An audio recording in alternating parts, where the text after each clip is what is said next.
Arrasateko Etxezarreta parkeko lorategia berreskuratzeko lanak amaitu ostian, aisialdirako balio izango dauen gune bat aurkeztu daue gaur, egun osoko egitarau baten bitartez.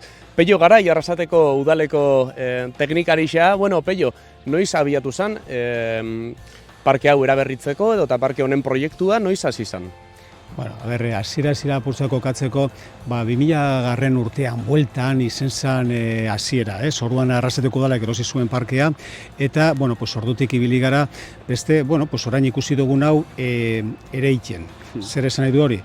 Behin erosita parkea, gero pentsau zen, zerbait egin behar genuela bai basoarekin, eta baita ere lorategi botanikoarekin, eta baita ere hor dauzen eraikinarekin. Lehen Sagaztietxe zenaren eraikinarekin ere, zerbait egin behar zala. Orduan, hortik 2000 urtetik aurrera egin duguna da, batez be, aurri horiek edo ruinak edo horma horrek egonkortu, arriskurik ez da egon inondako, gero basoan, naturak bere lana egiten utzi diogu, baina, adostutako era batean, hau da, sortze naturala bultzatu dugu, eta gero, ikusten genuen lorategi botanikoak, merezi zauela bebai buelta bat emutia, hemen bere garaian, endoko lorategi botaniko politia gonza, eta orduan pentsau genuen, lorategi botanikoari, eukizuen ospea edo garrantziare emun behar zitzaiola. Eta hor martxoan hasita, enpresa bati ez deitu zitzaion hemen hau errekuperatzeko lanak, eta egin zen lehenengo desbroz orokor bat, gero lurra egokitu, gehiegi ez ginen sartu, gogoratzen badozuen egu hau izen da oso euritsua, eta hemen lana egiteko baldintzak izen ziren oso zailak guk nahi genuenerako, eta orduan desbrozea eta landaketa, belarra erein, eta gutxi gora mugatu ginen hortara, baldintzak ez zirelako izan honenak. Txukun gelitu da, politiko gelitu da, eta nik usteot amendik aurrera jarraituko ditu, mantenu lan batzuk egiten, egokitzapen lan batzuk gehiago egiten ere, eta, ez dakit, gutxi gora hori izan da.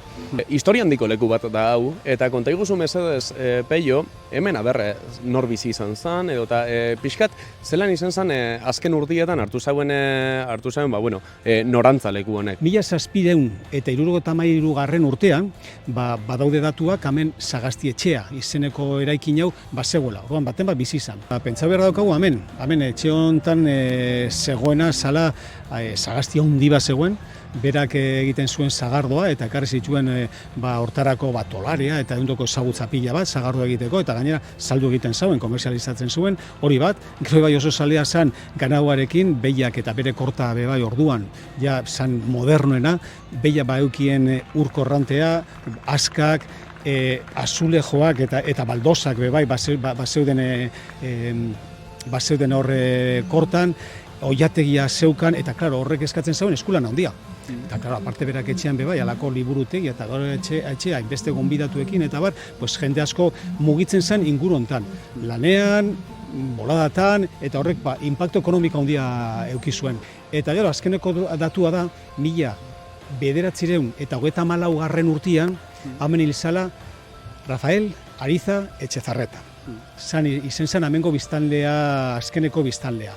Eta oso pertsona ezaguna izen zen herrian. Bazan mehatzetako ingeniaria, eta egiten zituen txosten tekniko asko bere zeroentzatko, gero baita ere zen Araba, Gipuzkoa eta Nafarroako mehatze barrutiko arduraduna, eta gero hortaz aparte, beste ezagutzetan bebai oso nabarmena izen zen, kultura mailan, literaturan, oso zalea zen, medikuntzan bai, eta gero baita ere asko guztetan jakon botanika.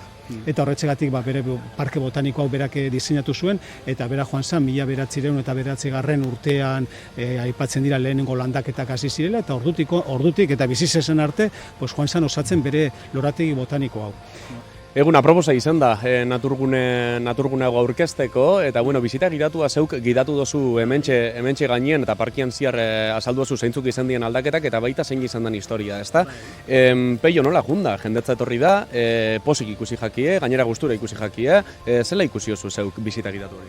Nik uste dut, jende asko etorri da, eta ni iruditzen zait gero eta gehiago, holan kanpoan aire librean egiten ditugun ekintza hauek edo jardun hauek, gero eta erantzun positibo gehiago daukienak, ez? Hasieran gogoratzen naiz zuhaitz egunak eta antolatzen genituen, etortzen zen jendia, baina pasau gara, lagunetik, etortzetik, orain adibidez zuhaitz egunean, etortzen dela jendetza.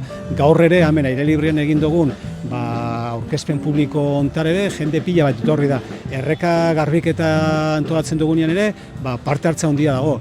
Nik uste, jendea badaukala gogo bat, goze bat, kanpoan ibiltzeko eta ikasteko zerbait, ez? Orduan, gu pozik gaude, jendetza etorri da, Txatxilipurdik antolatu dau natura jolasean ekimena eta aurra sokin ibili dira erreka bastarretan, eta, hemen jolasean, gero, bizita gidatua Arraseteko udalak antolatuta, eta orain, Arrasete musikalek egindako kontzertuan, badago, ikusten da, jendea badagoela, nahiz eta orain, bermutanen ordua izan, eta konturatu gara, jendea hasi dela Arraseten uz joaten,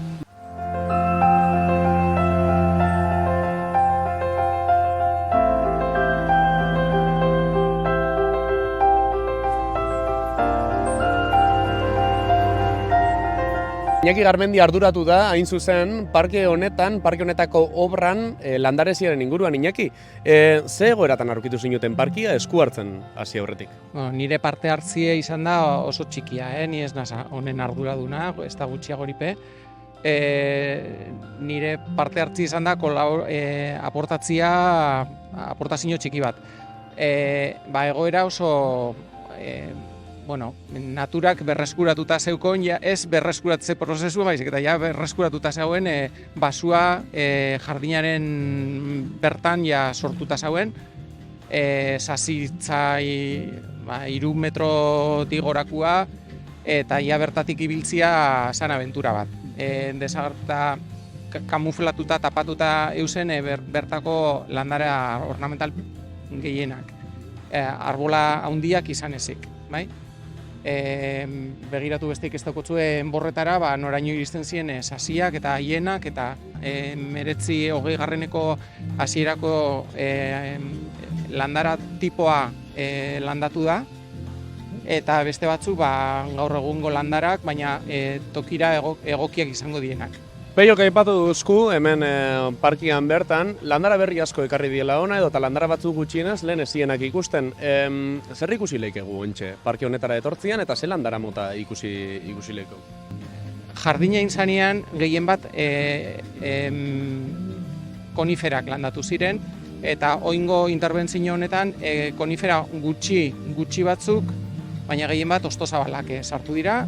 Estrato, honek dauko 100 piko urte jardin honek, eta estratoa handia, bertako arbola sarrek emuten daudia, orduan interbentzioa izan da arbola txiki batzuk, 4-5 metrorainokoak izango dienak, hostozabalak eta loradunak. Udazken koloretsua emango dutenak, kolorea emango duten ostajen bitartez eta loreen bitartez. Bizita egitatuan azpimarratu duzue, hau astapenean dauela, noski ontxe landatu berri dien landara batzuk gazelako, eta hemendik urte betera edo eta urte batzuetara, hilabete batzuetara, zer izango da ikusi halko dana hemen? Udaberritik udazkenera arte, loraldi suzezino hainbat egongo die. Hemen dozkogu udaberriko kornusak, oso lore ikusgarriak, gero udazieran edo udan hortensiak landatu dira, antxineko jardineko gure joia, lagestromia indika hemen ale ederra, loratzen da uda betien, nahiko berandu, uztaila bukaera abuztuan, eta gero, astigar japoniarrak horreik oso polita die udaberritik udazkena bitartien, baina udazkena oso polita daukie.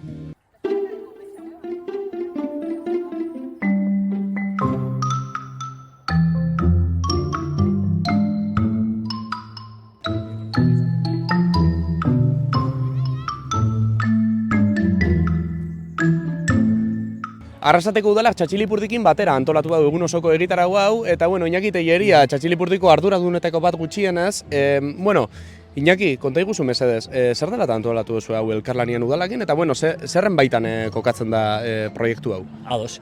Bueno, badieia 11 urte, Jaike Freiren berdan ezi liburua euskaratu ginula, eta orduan erabaki ginun, liburu horren pedagogia guztia jendarteratzeko eta nolabait sustatzeko, zabaltzeko eta datzeko urtien behin ekimen bat antolatzia, Naturan jolasean izena jarri zotzaguna, eta horretik 10-11 ediziotan garatu dugu egitasmo hau. Talde zabalean antolatzen dugu, gurekin elkarranean Haur eta Guraso Asanblada dau, BSD Mendi Elkartia, Lehintz Eskola Kirola, Txatxilipurdi, eta batzorde hortatik ikusi ginen aurten udala zebilela, etxezarreta berpizteko asmo horiekin maiatzean antzerako garaian, da zen ginen, edizio honetan propos ikusten ginen elkarranean jardutia, indarrak metatzea eta osagarritzea, pixkat udalak buruan euken etxezarretaren inaugurazio hau guk auspotzea gure Naturan jolasean batzordeakin batera eta indarrak batuta aurrera itxia. Zer darako erabili ahal izango da gune hau, adibidez Txatxilipurdik eskaintzen dauen ekimenetarako eta zertarako erabili ahal izango da? Honek ere monek 11 erabilera mota izan ditzake. Izan lehike ikastetxetatik ona etortzeko Iruileko amaierako txanguetan, hori izan lehike asmo bat, gu Txatxilipurdin bertan, itzen dugun ekimenetan aurre eta familiekin erabiltzeko oso espazio aproposa da. Baina, gero uste dut aixialdian, Arrasatea Arrorontzako izan lehikela espazio bat, errefugio klimatiko bat, egun beruetarako espazio atzegin bat freskua eta itzalean egoteko, errekarako sarbide neko erosua dauko, orduan pixkat errekako freskuran ibiltzeko, deskonektatzeko, naturaz gozatzeko, Eta Iñaki, azkena hemen goizien egon zaria, egin dituzu ezenbait jarduera eta zer izan da zehatz mehatz egin dozuena hementxe? Gure ikutea mondotzagu, pixkat aixaldi zitzai Euskaldunean gabiz, jolasari ematen dutzagu garrantzia, gozamenari, eta hortik ematen dien ikasketai. Eta orduen zerren duguna da, pixkat Naturan jolasean batzorretik pentsa duguna, jolas batzuk ekartzia, jolas 3 txoko kokatu ditugu, bat izan da errekan kokatu dugu, eta bertan itxasontzi txikiak, maketak edo eraikitzen aritu gara, eta gero itxasontzien lasterketatxo bat egin dugu, eta parte hartze desente eukida, gustora ibili die familiak, eta gero hemen gehiago, hemen atzeko txoko hauek gehiago, igual txikin hauei begira, batetik sukaldaritza laborategi txokoa, eta gero bestetik eraikuntza txokoa jarri dugu, eta hemen ibili die familiak euren martxara, eta euren beharretara, jolas eta txoko hauetan parte hartzen. Tengo el bienvenido